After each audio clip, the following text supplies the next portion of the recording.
Chers amis, bonjour, bienvenue dans mes conseils du samedi. Aujourd'hui, nous allons parler de l'innovation et de la créativité.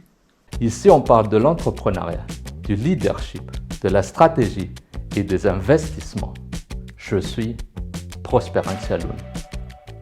Chaque entrepreneur, start-upper, chef d'entreprise, manager doit être créatif.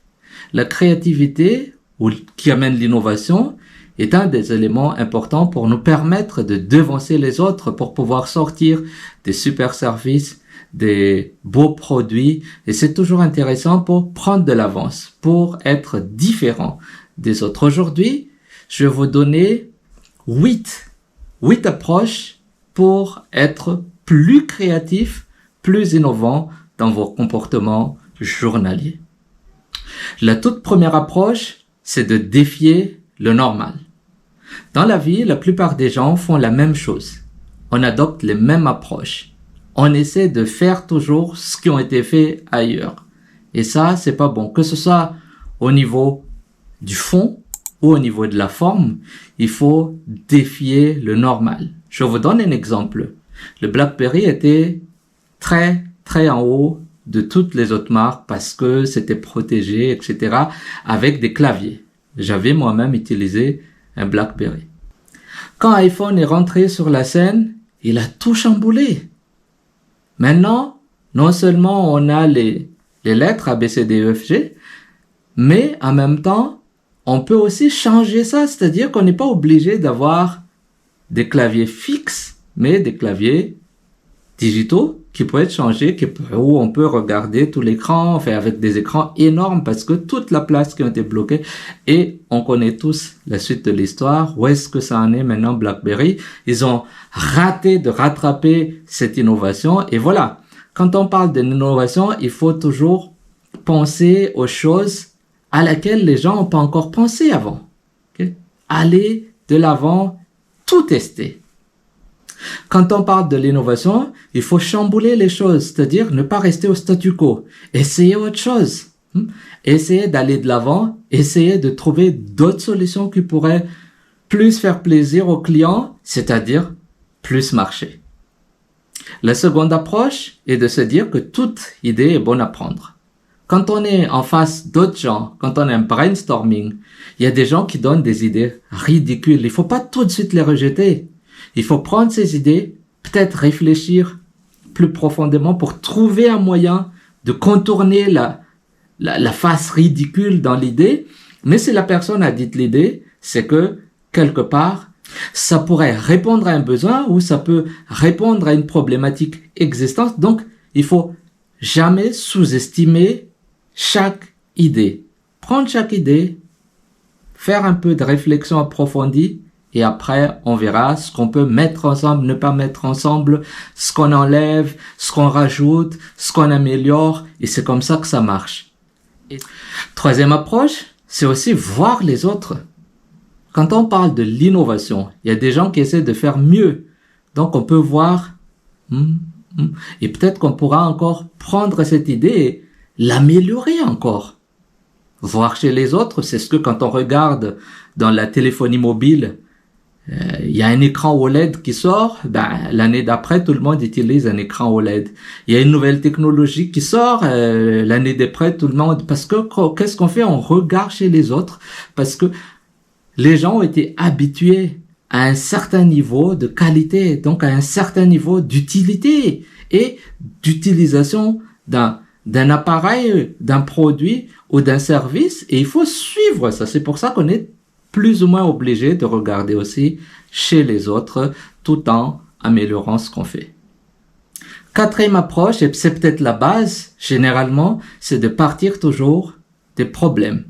Quelqu'un utilise un produit, un problème, on part de la solution de ce problème pour essayer d'améliorer ce produit. Quelqu'un utilise un service et un problème, on essaie de partir de ce problème pour améliorer. Je prends un exemple tout simple, les bouteilles d'huile. Avant, c'était très compliqué. On verse l'huile et quand on remet la bouteille comme ça, l'huile coule. Donc, ça énervait les gens. C'est très compliqué à utiliser. Chaque fois qu'on touche l'huile, il faut se laver les mains. C'était très compliqué. Donc, il y a quelques années de cela, il y a quelqu'un qui a trouvé l'innovation, le moyen de faire le plastique dans le bouchon qui permet à tout le monde d'utiliser l'huile.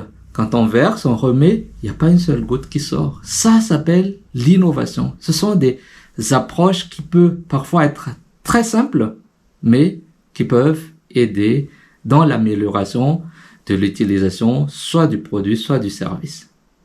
Cinquième approche, si vous voulez être créatif et innover, il faut se baigner dans ce monde, s'entourer de l'innovation, de la créativité. Comment on fait ça?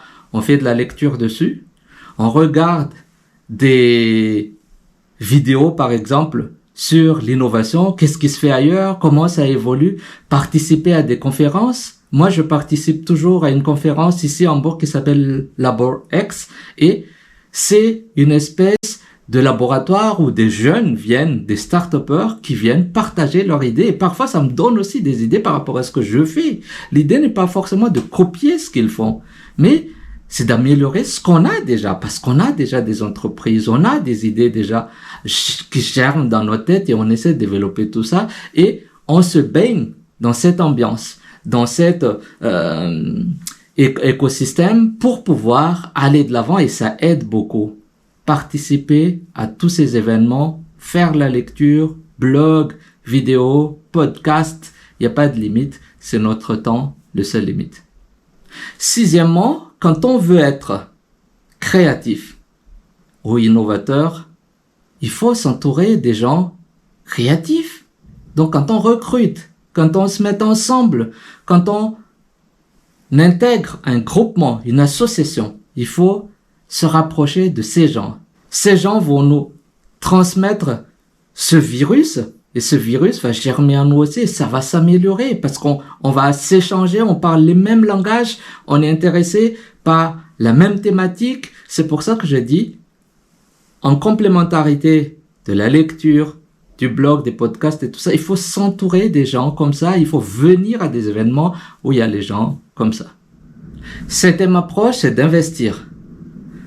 Quand on veut être innovant, il faut aussi utiliser des choses plus modernes qui est apte à nous aider à atteindre cet objectif, c'est-à-dire revoir nos processus de travail, revoir nos matériels de travail. Donc, investir, ça nous rapproche des arts parce que on ne peut pas faire un supercar avec un moteur de 1960.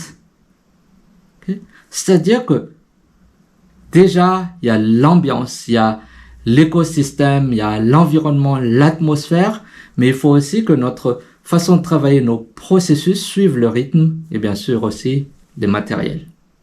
Huitième et dernière approche, c'est de donner de l'espace au cerveau. Parfois, quand on force, que comme toute chose, ça se fatigue. Donc, prendre du temps, faire des exercices physiques et faire de la méditation et inspirer, respirer, faire des respirations. Bon, si vous avez des montres connectées, ça vous aide encore. Et tout ça permet d'oxygéner le cerveau, de prendre un peu de recul.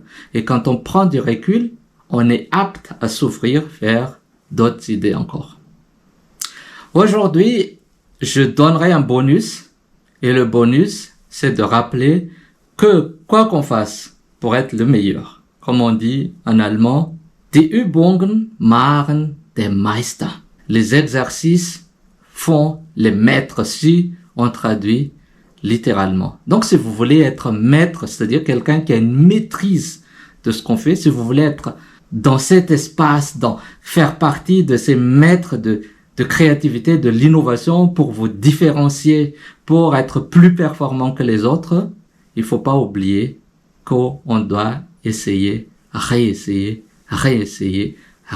c'est-à-dire pratiquer et essayer plusieurs fois. Et c'était le bonus pour aujourd'hui. Si vous êtes intéressé à cette vidéo et que vous pensez que ça pourrait aider d'autres amis, n'hésitez pas à la partager. Sinon, n'oubliez pas aussi de vous abonner à notre page. Et sur ce, je vous dis à la semaine prochaine. Au revoir.